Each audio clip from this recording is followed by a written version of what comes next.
Hey guys, this is the demo of ServiceX, the Go-Jek clone by appscript.com.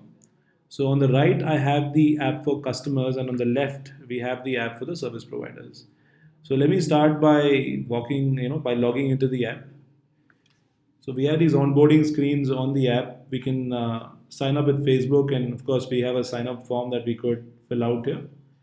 I can start by logging into the app. I can enter my credentials, which is, hang on, let me just remember that. Let me quickly enter my credentials here. Yep. iserve3embed at gmail.com. Put in my password.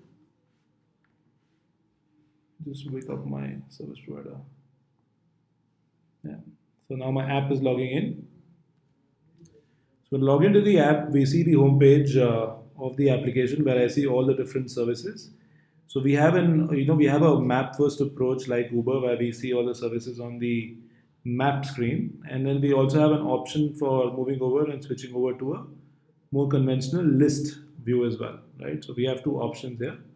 So let me also show you the sign up process. So this is a sign up form on the left for a service provider where the provider can fill up this form to sign up. Let me start by logging into the service provider because I already made an account. So let me log into the provider app.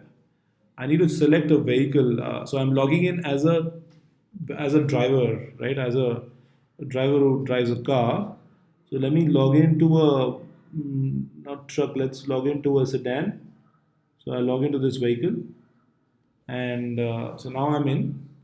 So on the right, you would notice that as soon as I log in, I would be visible on the app. So this is where I am. So you can see the little sedan icon on the map. If I go offline on the map, the sedan icon would disappear after a few moments.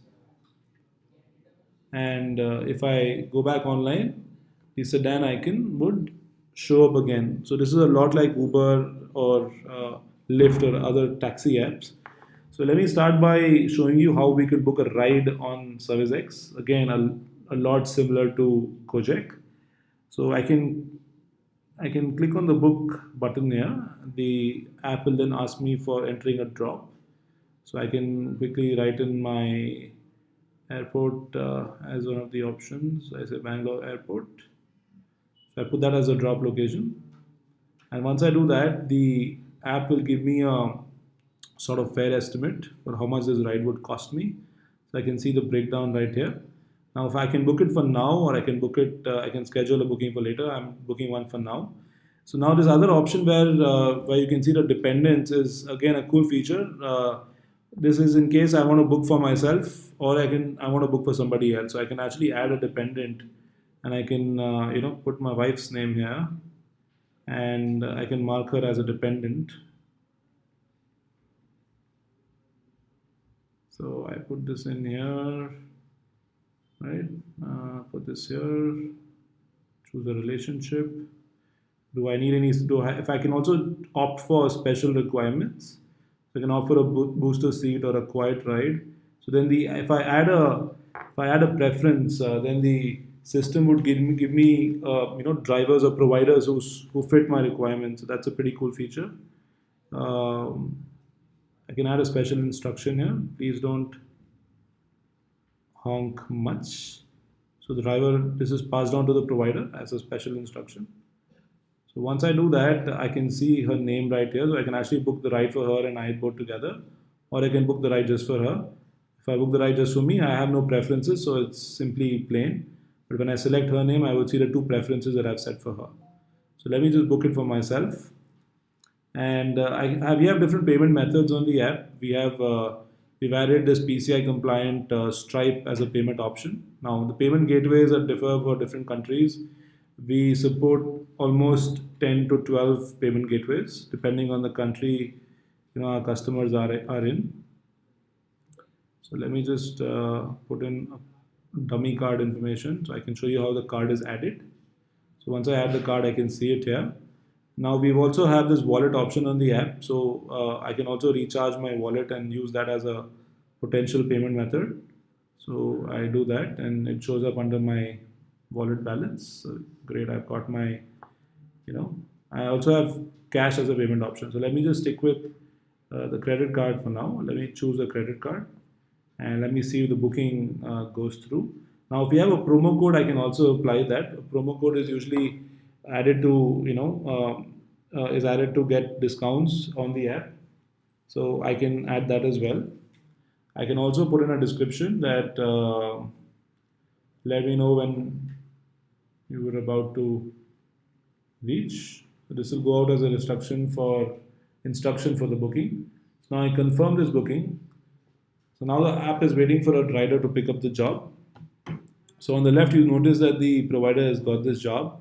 You can see all the special requirements, the number of seats, and the driver has about 60 seconds to accept this.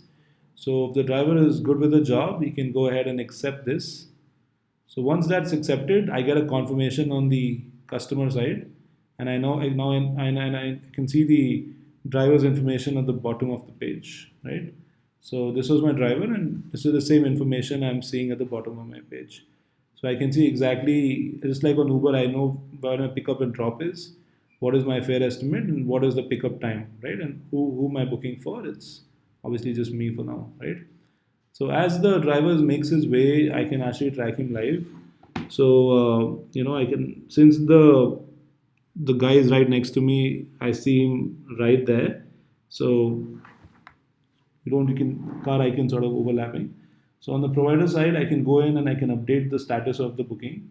So once I'm on the way, I can inform the customer that I'm on the way. So the status is updated on the customers app. You get these real time notifications that keep the customer updated. We also have a chat option now, so I can actually sit and chat with the driver. So I can say hey, and the driver would get that on his app as well. So he gets that message. I can go in there and I can chat with the customer. And this is all in real time. And the good thing is we're not using any third-party software. So this will not cost you any money to sort of run on your product. I can even cancel the booking if I want to, and I will be charged a cancellation fee. So we can set the cancellation fee on the CMS. So I can set one if I need. I'm not prepared to cancel for now, so I'll just say no. If I want to call the driver, I can simply click and call. Let me not do that. I can also share a live track link. So if I wish, I can share a live track link with somebody, and then let's say if my wife is driving and if my wife is taking a ride and she wants to, she doesn't feel too safe, she can share her live track link with me, and I can click on that and know I can find out exactly where she is. So now let's update the status. The driver says I've arrived at the pickup.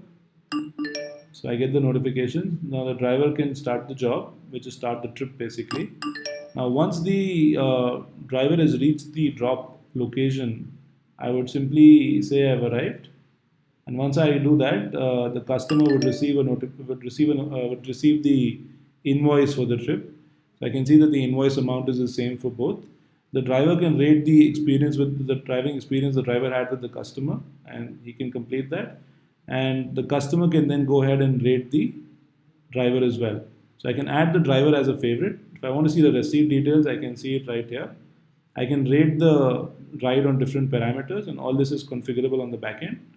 So I had a great trip, so I can rate the driver 5 on every parameter, and I submit this rating, right? So this is how a ride booking happens on ServiceX. So I'll see that right here. This is the invoice for the booking that I just took. I can always go back in the history and see the invoice. So this is how the ride booking flow works on ServiceX. So let me go on and show you other parts of the app. We have the payment method, which we already saw. The favorite taskers, I just added John Wick as a favorite, so I can see that individual right here. So when I book, I can actually see if John Wick is available at that moment. I can actually go ahead and book one of my favorite drivers. So this improves the customer experience for the on the app.